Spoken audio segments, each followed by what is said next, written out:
Class 12 English third সেমিস্টারের জন্য the bet গল্প থেকে আমি টিউশনে আমার ছাত্রছাত্রীদের যে গুরুত্বপূর্ণ এমসিকিউ প্রশ্ন উত্তরের জেরক্স বা পিডিএফ দিয়েছিলাম সেই গুরুত্বপূর্ণ প্রশ্ন উত্তরগুলি আমি তোমাদের দেখাবো।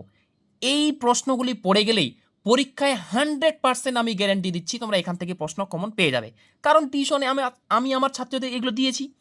ওকে, ওদের জেরক্স থেকে আমি নোটসগুলি দেখাচ্ছি। দেখো আমি লেখা আছে the bet MCQ question answers. Okay, এটা অ্যান্টন চেকবের লেখা দ্য বেট গল্পটি। আচ্ছা দেখো এখানে ফার্স্ট কোশ্চিন আমি সেট করেছি কি, দেখো in which season was the party thrown by the banker, অর্থাৎ কোন ঋতুতে ওই ব্যাংকারের দ্বারা পার্টিটি আয়োজন করা হয়েছিল। এখানে 4টা অপশন আছে, এটা উত্তর হবে অটাম নাইট। পরের প্রশ্ন 2 নম্বর প্রশ্ন দেখো, when was the party given by the banker, মানে ব্যাংকারের দ্বারা কখন সেই পার্টিটি আয়োজন করা হয়েছিল বা দেওয়া হয়েছিল। উত্তর হবে 15 ইয়ার্স বিফোর, মানে 15 বছর আগে। পরের প্রশ্ন দেখো, which section of the society were mostly represented in the party thrown by the banker, মানে ব্যাংকারের দ্বারা আয়োজিত ওই পার্টিটিতে কোন সোসাইটি, কোন সমাজের কোন ধরনের লোক সব থেকে বেশি উপস্থিত ছিলেন। এখানে দেওয়া আছে প্রথম option journalist and intellectual persons, না ভেন্ডার্স, না কার্পেন্টার্স, না হচ্ছে লেবারার্স। উত্তর হবে কিন্তু জার্নালিস্ট অ্যান্ড ইন্টেলেকচুয়াল পার্সনস, সাংবাদিক এবং বুদ্ধিমান বা বুদ্ধিজীবীরা। ওকে, পরের প্রশ্ন দেখো 4 নম্বর প্রশ্ন বলা হয়েছে, what was the age of the lawyer when the party was thrown by the banker, মানে যখন পার্টিটি আয়োজন করা হয়েছিল তখন ওই লয়ারটার, এই যে লয়ার আইনজীবীটার বয়স কত ছিল। এটা উত্তর হবে 25 ইয়ার্স ওল্ড, 25 বছর বয়স। ওকে, আচ্ছা এবার এই দিকে দেখো, এর বলা হয়েছে কি, the guest observed both capital punishment and life imprisonment S, অর্থাৎ বলা হয়েছে যে অতিথিরা এই ক্যাপিটাল পানিশমেন্ট মানে হচ্ছে মৃত্যুদণ্ড অ্যান্ড লাইফ ইমপ্রিজনমেন্ট মানে যাবজ্জীবন কারাদণ্ড, এই দুটি জিনিসকে অতিথিরা কি হিসাবে দেখেছিল। মোরাল, নৈতিক, না ইমোরাল, না অনৈতিক, এথিক্যাল না আনএথিক্যাল। এটা উত্তর হবে ইমোরাল, অনৈতিক। পরের প্রশ্ন, what did the lawyer choose between capital punishment and life imprisonment, মানে লয়ারটি কোন দিকটা বেছে নিয়েছিল, ক্যাপিটাল পানিশমেন্ট মৃত্যুদণ্ড, না লাইফ ইমপ্রিজনমেন্ট যাবজ্জীবন কারাদণ্ড। লয়ারটা কোন দিকটা অবলম্বন করেছিল, এটা উত্তর হবে লাইফ ইমপ্রিজনমেন্ট। ওকে, যাবজ্জীবন কারাদণ্ডটা লয়ারটা চুজ করেছিল। ভিডিওটি না টেনে সম্পূর্ণ দেখো, আশা করি যে প্রশ্ন উত্তরগুলি আমি এখানে সেট করেছি এরকম ধরনের বা এইগুলির মধ্যেই 100% তোমরা কমন পেয়ে যাবে। তার আগে ছোট্ট একটা রিকোয়েস্ট, যদি ভিডিও ক্লাসটি ভালো লাগে ভিডিওটি লাইক করো, এবং তোমরা যারা চ্যানেলে নতুন এরকম অধ্যায়ভিত্তিক প্রশ্ন উত্তর সাজেশন পাওয়ার জন্য আমার চ্যানেল সাবস্ক্রাইব করো এবং পাশের বেল আইকনটি প্রেস করে অল বোতামটি ক্লিক করে দাও পরের ভিডিও নোটিফিকেশন পাওয়ার জন্য। দেখো এবার পরের প্রশ্ন বলা হয়েছে কি, এই প্রশ্নটা দেখো, এই যে আমি কি দিয়েছি এখানে, who was the person younger to lawyer in term of age at the party where the debate was in progress, এটা ব্যাংকার হবে। এই প্রশ্নটা 7 নম্বর প্রশ্নটা তো গুরুত্বপূর্ণ নয়, ঠিক আছে। তারপরে পৃষ্ঠায় দেখো, আমি তারপরে পেজে আসছি, তারপরে পেজে দেওয়া আছে এখানে যে কি বলা হয়েছে, how many years did the lawyer stay, মানে লয়ারটি কত বছর ছিলেন ইন দ্য ইমপ্রিজনমেন্ট মানে বন্দি অবস্থায় ওই লয়ারটি কত বছর ছিলেন। উত্তর হবে 15 বছর, মানে 15 ইয়ার্স। পরের প্রশ্ন, how many millions was put at stake by the banker in lieu of the confinement, অর্থাৎ কনফাইনমেন্টের শর্ত অনুযায়ী কত মিলিয়ন ডলার বাজিতে রাখা হয়েছিল। 1 মিলিয়ন, 1.5 মিলিয়ন, 2 মিলিয়ন না 2.5 মিলিয়ন। ওকে, একটা কথা বলে দিই, এইখান থেকে অর্থাৎ দ্য বেট গল্প থেকে যদি কোনো প্রশ্ন কত মিলিয়ন এর উপর আসে, চোখ বন্ধ করে তোমরা কিন্তু 2 মিলিয়ন দেবে। ওকে, আচ্ছা পরের প্রশ্ন দেখো, when did the banker make fun, কখন মজা করেছিল, অফ দ্য লয়ার বিষয়ে কখন মজা করেছিল, হু অ্যাকসেপ্টেড দ্য বেট, যে লয়ারটি এই বেটটি গ্রহণ করেছিল, কখন মজা করেছিল, উত্তর হবে এট সাপার। পরে প্রশ্ন দেখো, where would the lawyer spend the years of his captivity, মানে তার বন্দি জীবনে কোথায় লয়ারটি তার বন্দি জীবনের অংশটা কাটিয়েছিল, মানে সে কোথায় বন্দি ছিল, এক কথায় বলতে পারো 15 বছর। উত্তর হবে ব্যাংকার্স গার্ডেন লজ, ব্যাংকারের গার্ডেনে যে একটা লজ ঘর ছিল ওই ঘরটার মধ্যে সে 15 বছর বন্দি ছিল, সে বলতে এই লয়ারটি, এই আইনজীবীটি। ওকে, আচ্ছা পরের প্রশ্ন দেখো, which of the following was not among the conditions of the confinement of the lawyer, অর্থাৎ ওই আইনজীবীটার মধ্যে আইনজীবীটার বন্দির যে একটা শর্ত, বন্দি থাকা অবস্থায় যে শর্তগুলি দিয়েছিল এই শর্তগুলির মধ্যে কোনটি শর্তের মধ্যে ছিল না। এখানে আমরা অপশনগুলো দেখব, এখানে বলা আছে কোনটি শর্তের মধ্যে ছিল না। প্রথম অপশন বলছি he should not be free to cross the threshold of lords, মানে সে ওই লজের ঘরের থ্রেশহোল্ড সে পার হতে পারবে না। না he should not see human beings, সে মানুষের সঙ্গে তার সাক্ষাৎ করতে পারবে না। না he should not hear human voice, সে মানুষের আওয়াজ শুনতে পাবে না বা কথা বলতে পারবে না। না he should not read books, না সে বই পড়তে পারবে না। মানে কোন জিনিসটা সত্যের মধ্যে ছিল না, কারণ সে এটাও ঠিক, এটাও পারবে না, মানুষের সঙ্গে দেখা করতে পারবে না এবং মানুষের কথা শুনে কোথাও বলতে পারবে না, মানুষের কথা শুনতেও পাবে না। তবে সত্যের মধ্যে ছিল না এইটা, he should not read books, সে বই পড়তে পারবে না। ওকে, আচ্ছা পরের প্রশ্ন দেখো, যেগুলো ইম্পর্টেন্ট কোশ্চিন সেগুলোই আমি একটু বলে দিচ্ছি। ডিউরিং দ্য কনফাইনমেন্ট, মানে বন্দি অবস্থায়, the lawyer might have anything he wanted in the lords through the, অর্থাৎ বন্দি থাকা অবস্থায় লয়ারটির যা কিছু জিনিস পড়তো তিনি কিসের মাধ্যমে সেই জিনিসগুলো নিতে পারতেন। হ্যাঁ, অপশন ডর, না উইন্ডো, না মেইন গেট, না রুপ, এটা উত্তর হবে উইন্ডো। ওকে, হ্যাঁ এই প্রশ্নটা খুব গুরুত্বপূর্ণ প্রশ্ন, এই প্রশ্নটা তোমরা ভালোভাবে পড়ার চেষ্টা করবে। 15 নম্বর এবং 16 নম্বর প্রশ্নটি। 15 নম্বর প্রশ্নটি কী বলা হয়েছে, when did the confinement of the lawyer in the lords begin, মানে ওই লয়ারটির বন্দি জীবনের সময়টা কখন থেকে শুরু হবে, কত তারিখ, কত মাস, কত সাল থেকে শুরু হবে, বিগিন বলা হয়েছে, স্টার্ট, বিগিন। উত্তর হবে নভেম্বর 14, 1870, মানে 1870 খ্রিস্টাব্দের নভেম্বর মাসের 14 তারিখ থেকে তার বন্দি জীবনটা শুরু হবে। এবার পরেরটা বলা হয়েছে কি দেখো, when did the confinement of the lawyer in the lords end মানে শেষ হওয়া। ওকে, কখন শেষ হবে, কবে ঢুকবে বন্দি জীবনটা এটা, এবং কবে শেষ হবে।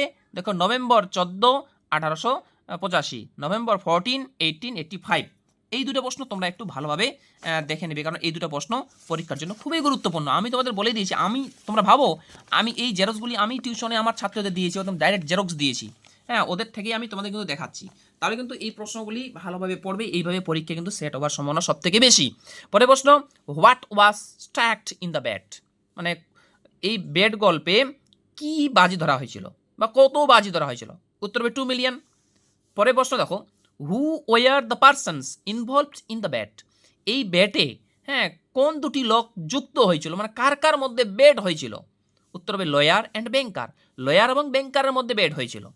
পরে প্রশ্ন, the bet was agreed by the, কার দ্বারা এই বেডটি সম্মত হয়েছিল বা গ্রহণ করা হয়েছিল, উত্তর হবে লয়ার, মানে কে বেডটি অ্যাকসেপ্ট করেছিল, অ্যাগ্রিড করেছিল, লয়ার। পরের প্রশ্ন বলা হয়েছে কি দেখো, এখানে একটা জিনিস লক্ষ্য করবে, যদিও এই পিডিএফটির জেরক্সটার মধ্যে আমার চ্যানেলের ওয়াটারমার্ক করা আছে, দেখো শামীম স্যার, এবং তোমরা সবাই দেখো আমার চ্যানেলের নামও দেখো শামীম স্যার। হ্যাঁ, ওকে, আচ্ছা তারপরে দেখো এখানে বলা হয়েছে কি most of the guest were against, মানে ওই পার্টির মধ্যে বেশিরভাগ অতিথি কার, মানে কিসের বিপক্ষে ছিল, ক্যাপিটাল পানিশমেন্ট, যাবজ্জীবন মৃত্যুদণ্ড, না লাইফ ইমপ্রিজনমেন্ট, না যাবজ্জীবন কারাদণ্ড, না বোথ মানে উভয় বা দুটোই, এই দুটোই, না যে নান অফ দিস, না একটাও নয়, উত্তর হবে এ নাম্বারটা কিন্তু। ওকে, উত্তরটা হবে কিন্তু এ নাম্বারটা, ক্যাপিটাল পানিশমেন্ট। এই ক্যাপিটাল পানিশমেন্ট মানে মৃত্যুদণ্ডের দিকে বেশিরভাগ অতিথি ওর দিকে ছিল, কিন্তু ক্যাপিটাল পানিশমেন্টের দিকে। ওকে, আচ্ছা তারপরে দেখো বলা হয়েছে কি, if the lawyer leaves the confinement even 2 minutes before the end, যদি ওই লয়ারটি 2 মিনিট আগে তার বন্দির শর্তগুলি ভেঙে বের হয়, that would release the banker from the obligation to pay the lawyer, তাহলে ওই ব্যাংকারটি ওই লয়ারকে কত টাকা দিতে অস্বীকার করবে। যদি 2 মিনিট আগে বের হয় তাহলে কত মিলিয়ন দিতে অস্বীকার করবে? আবার দেখো উত্তর হবে 2 মিলিয়নস। ওকে, আচ্ছা পরের প্রশ্ন, এই প্রশ্নটা খুব ইম্পর্টেন্ট, এটা দেখো, what was the main topic of the discussion in the party? ওই পার্টির মধ্যে প্রধান বিষয়টা কি ছিল, যেটা আলোচনা হচ্ছিল, সেই প্রধান বিষয়টা কি ছিল? উত্তর হবে ক্যাপিটাল পানিশমেন্ট। ক্যাপিটাল হচ্ছে সরি, ক্যাপিটাল পানিশমেন্ট হচ্ছে মৃত্যুদণ্ড। পরের প্রশ্ন দেখো, what did the majority of the guest at the party disapprove of? মানে ওই পার্টিটার বেশিরভাগ লোক কোন জিনিসটাকে অসম্মতি দিয়েছিল? মানে অসম্মতি, ডিসঅ্যাপ্রুভ বলা হয়েছে, অসম্মতি, সম্মতি নয় কিন্তু, অসম্মতি দিয়েছিল। উত্তর হবে ডেথ পেনাল্টি। ডেথ পেনাল্টি মানে হচ্ছে মৃত্যুদণ্ড। ওকে, আচ্ছা পরের প্রশ্ন আমি দেখাচ্ছি, আর কয়েকটি মাত্র আছে। এবার দেখো এই প্রশ্নটা, what did some of the guest at the party think about the replacement of the death penalty? প্রশ্নটা একটু মানে বুঝে নিও, এর উত্তর হবে 3 ইয়ার্স ইমপ্রিজনমেন্ট। ওকে, আরেকটা কথা বলে দিই, তোমরা যদি এই পিডিএফটি কেউ নিতে চাও তাহলে তোমাদের কাজ হচ্ছে কি, প্রথমে এই ভিডিওটি লাইক করো, তারপরে ভিডিওটি শেয়ার করো, এবং শেয়ার করার সঙ্গে সঙ্গেই আমার এই ভিডিওর কমেন্টে তোমাদের নিজস্ব হোয়াটসঅ্যাপ নাম্বার আমাকে দিয়ে দাও। দেখবে যেই দিন তোমরা হোয়াটসঅ্যাপ নাম্বার দিবে 2-1 দিনের মধ্যেই সেই হোয়াটসঅ্যাপ নাম্বারে এই পিডিএফটি আমি পৌঁছাই দেবো, আমি পাঠিয়ে দিব। ওকে, শুধু ভিডিওটি লাইক করতে হবে এবং বেশি করে শেয়ার করতে হবে। কিভাবে বুঝবো? আমি ঠিক বুঝতে পারবো। পরের প্রশ্ন দেখো, বলা হয়েছে কি যে why does the host banker consider death penalty as comparatively moral and human from the form of punishment? এটা উত্তর হবে because life long imprisonment kills him slowly. Okay, আচ্ছা পরের প্রশ্ন এটা দেখো, how old was the lawyer who attended the party? মানে ওই লয়ারটির বয়স কত ছিল যে পার্টিটাতে যোগদান করেছিল? এর অ্যান্সার হবে কিন্তু 25। এই 25 এটা অ্যান্সার হবে, এটা কিন্তু 45টা নয়, 45টা নয়, 25 অ্যান্সার হবে।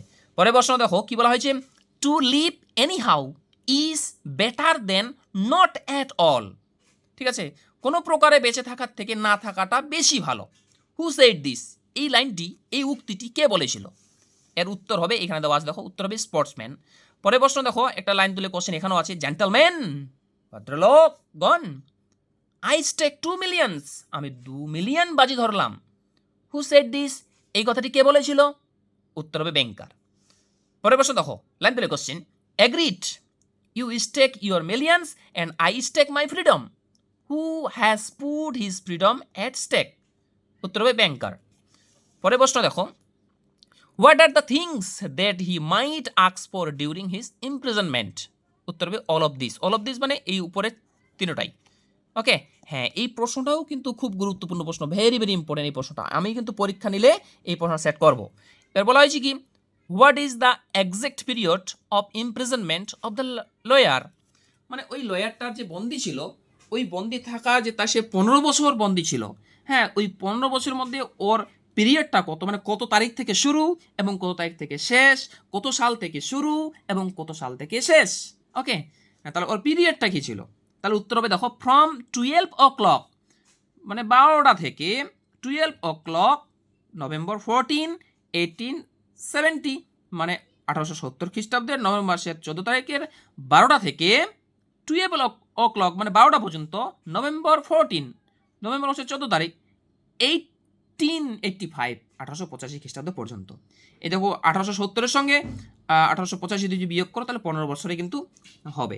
আমি যেই প্রশ্নগুলি ইম্পর্টেন্ট বলবো তোমাদের কিন্তু সেই প্রশ্নগুলি বেশি করে ভালো করে মনোযোগ সহকারে পড়তে হবে। ওকে, আচ্ছা পরের প্রশ্ন বলা হয়েছে কি দেখো, what was exactly the condition of the lawyer during the first year of his confinement? এখানে 4টা অপশন আছে, এটা উত্তর হবে হি suffered from loneliness and depression. পরের প্রশ্ন দেখো, হোয়াট কাইন্ড অফ সাউন্ড, কোন ধরনের শব্দ, ওয়াজ হার্ড, শোনা গিয়েছিল, কন্টিনিউয়াসলি, অবিরাম, ফ্রম হিজ লর্ডস, তার ঘর থেকে? উত্তর হবে the sounds of the piano. পরের প্রশ্ন দেখো, what did he refuse to take during the first year of his confinement? তার বন্দি জীবনের প্রথম বছরে সে কোন জিনিসটা নিতে অস্বীকার করেছিল, মানে নিতে চায়নি কোন জিনিসটা প্রথম বছরে কিন্তু? উত্তর হবে ওয়াইন অ্যান্ড টোবাকো। পরের প্রশ্ন বলা হয়েছে দেখো, what kind of books did the prisoner, prisoner যে ওকেই বলা হয় লয়ার, ওকেই বলা হয় ইয়ঙ্গার, ইয়ং ম্যান, যে ইয়ং ম্যান ওই প্রিজনার ওই লয়ার, ঠিক আছে, prisoner asks for during the first year, প্রথম বছরে ওই প্রিজনারটি বা ওই লয়ারটি কোন ধরনের বই চেয়েছিল। এখানে আমরা দুইটা অপশন দেখতে পাচ্ছি, এর সঠিক উত্তর কি হবে তোমরা একটু দেখেন, তোমরা একটু উত্তরটা নিজে নিজে করার চেষ্টা করবে। এই দুইটা অপশন এখানে দেখে নাও এবং এই দিকে দুইটা অপশন আছে, কোনটা প্রশ্নের উত্তর হতে পারে তোমরা একটু দেখে নিবে। ওকে, এই যে দেখো উত্তর। পরে প্রশ্ন বলা হয়েছে কি in the second half of the 6th ইয়ার, মানে 6.5 বছরে, হ্যাঁ, অফ হিজ কনফাইনমেন্ট, তার বন্দি জীবনের 6.5 বছরে, দ্য লয়ার ওয়াজ সিন, ওই লয়ারকে দেখা গিয়েছিল কি করতে বা কি অবস্থায় দেখা গিয়েছিল, স্টাডিং ল্যাঙ্গুয়েজেস, ভাষা পড়তে, না ফিলোসফি, না দর্শন, না হিস্ট্রি, না ইতিহাস, না অল অফ দ্য অ্যাবভ, না এই উপরের তিনটাই। উত্তর হবে কিন্তু অল অফ দ্য অ্যাবভ। পরে প্রশ্ন from the letter half of the 6th year of his confinement the lawyer requested, মানে 6.5 বছর বয়স, 6.5 বছরে, তার বন্দি জীবনের 6.5 বছরে লয়ারটি কি চেয়েছিল, কি অনুরোধ করেছিল। উত্তর হবে 6,100 volumes of books. Very very important question, very very important question এটি। এই প্রশ্নটি ভালোভাবে পড়বে। ওকে, এই প্রশ্নটি খুব গুরুত্বপূর্ণ, এটা বারবার করে টেস্ট পেপারে বিভিন্ন প্রশ্নবিদ্যায় থাকে। What did the prisoner lawyer study at the table after the 10th ইয়ার, 10 বছর পরে, হ্যাঁ, ওই টেবিলে ওই প্রিজনারটি কোন বই পড়েছিল, হিস্ট্রি, না জিওগ্রাফি, না গসপেল, না পলিটিক্যাল সায়েন্স। এটা উত্তর হবে গসপেল, মনে রাখবে কিন্তু। ওকে, পরে প্রশ্ন what were the other objects that the prisoner lawyer studied at the table after the 10th ইয়ার, 10 বছর পরে ওই লয়ারটি কোন ধরনের সাবজেক্ট পড়েছিল, কি সাবজেক্ট পড়েছিল। এখানে দেখো সাবজেক্টগুলি, এখানে 3টা সাবজেক্ট দেওয়া আছে এবং এইদিকে একটা সাবজেক্ট দেওয়া আছে, বোথ এ অ্যান্ড সি, এটা উত্তর হবে। তাহলে বোথ এ অ্যান্ড সি মানে theology and political science, both, এখানে কি বলা হয় এ অ্যান্ড বি, তাহলে এটা উত্তর হবে theology and Histories of religion, এই বইটি কিন্তু সে পড়েছিল। ওকে, পরের প্রশ্ন দেখো, এই প্রশ্নটা অত ইম্পর্টেন্ট নয়, তবে এই প্রশ্নটা ভালোভাবে পড়তে হবে। এই যে দেখো 48 প্রশ্নটি, when exactly did the banker get out of his house to kill the imprisoned lawyer, মানে কখন ব্যাংকারটি তার ঘর থেকে উঠে এসেছিল ওই বন্দি লয়ারটিকে মারার জন্য। ব্যাংকারটি রাত কয়টায়, কোন সময়ে উঠে এসেছিল। উত্তর হবে 3 AM, মানে ভোর বলতে পারো, ভোর 3টায়। ওকে, আচ্ছা, যেই প্রশ্নগুলি আমি দেখাবো সেই প্রশ্নগুলি তোমরা একটু ভালো করে পড়ার চেষ্টা করবে। ওকে, এবার কিন্তু এখানে দেখো বলা হয়েছে, এই প্রশ্নটা দেখো বলা হয়েছে কি যে when the banker entered and grope his way into the lords, যখন ব্যাংকারটি ওই লর্ডসটার মধ্যে প্রবেশ করেছিল, হি হ্যাড টু, তাকে কি করতে হয়েছিল, light A match to remove darkness, একটা ম্যাচ জ্বালাতে হয়েছিল ওই অন্ধকার দূর করার জন্য। আর একটা প্রশ্ন এখানে আছে, how exactly did the banker plan to kill lawyer, মানে কিভাবে ব্যাংকারটি ওই লয়ারটিকে মারার পরিকল্পনা করেছিল, মানে কিভাবে ভেবেছিল সে তাকে গিয়ে মেরে ফেলবে।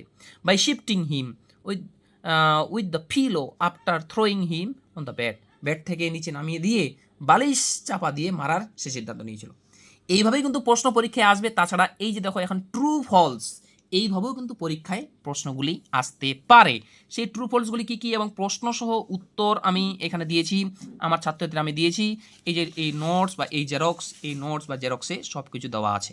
আমি বলেছি তোমরা যদি এটার PDF কেউ নিতে চাও, প্রথমত কাজ তোমাদের এটা ভিডিওটি লাইক করো এবং আমার চ্যানেলে নতুন হলে চ্যানেল সাবস্ক্রাইব করে রাখো, ভিডিওটি বেশি বেশি করে বিভিন্ন তোমাদের গ্রুপে শেয়ার করো, যাতে সবাই এই নোটসটি পায়। কারণ যারাই ভিডিওটি লাইক করবে, শেয়ার করবে এবং কমেন্টে নিজের হোয়াটসঅ্যাপ নাম্বার আমাকে প্রোভাইড করবে, আমাকে দিবে, সেই হোয়াটসঅ্যাপ নাম্বারে এই PDFটি আমি কিন্তু তাদের বিনামূল্যে একদম ডাইরেক্ট হোয়াটসঅ্যাপ নাম্বারে আমি পাঠিয়ে দেব।